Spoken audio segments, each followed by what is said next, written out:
Il y a du monde dans ce studio. Il y a Jeff Panaclock, le papa de Jean-Marc, est avec nous.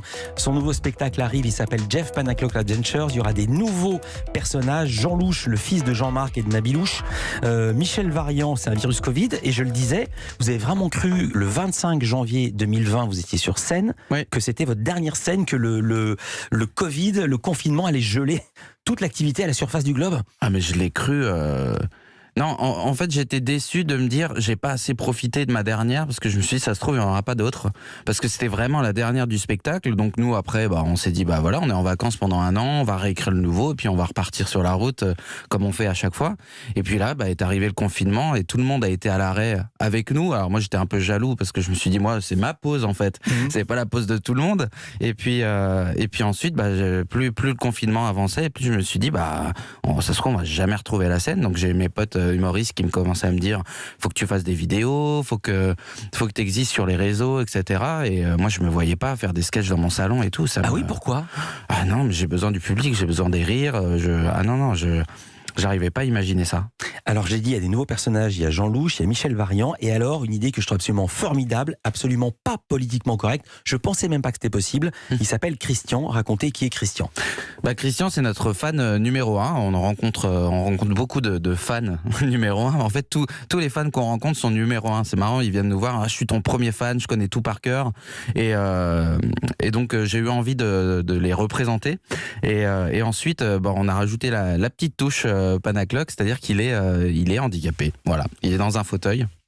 Et pour quelle raison? Et comment on peut se moquer de lui? Comment on peut rire, non pas de lui, mais avec lui? Voilà, on rit avec lui. C'est ça ma question, c'est justement ce qui m'a très intéressé. Je suis évidemment pas là pour me moquer, mais en fait, quand on rencontre justement ces fans, les gens à la fin du spectacle, maintenant c'est vrai on le fait moins, même plus du tout à cause du Covid, mais je faisais de longues séances de dédicaces à la fin des spectacles, et donc je rencontrais beaucoup de personnes en situation de handicap qui venaient voir, prendre des photos, etc. Et puis on me disait tu peux y aller encore plus sur nous, parce qu'on fait 2-3 petites vannes dans le spectacle, rien de plus quoi. Donc tu peux y aller, tu peux pousser, on a de l'humour, et comme je dis souvent, les personnes en situation de handicap ont plus d'humour que ceux qui les défendent. Voilà, c'est ma petite phrase. Et donc je me suis dit qu'à cela ne tienne, je vais faire un personnage dans un fauteuil. Mais qu'est-ce que vous lui faites dire? Parce que pour tout vous dire, même moi, alors que je vous pose des questions, que tout ceci est totalement innocent, quand j'aborde ce sujet, je suis sur des œufs. Donc vous, qu'est-ce que vous lui faites dire pour en plus faire rire une salle?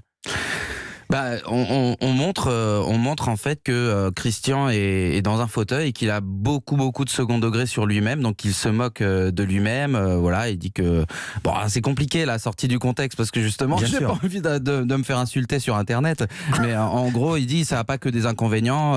Hier j'ai passé 2 heures avec le kiki coincé dans la fermeture éclair, j'ai rien senti, voilà.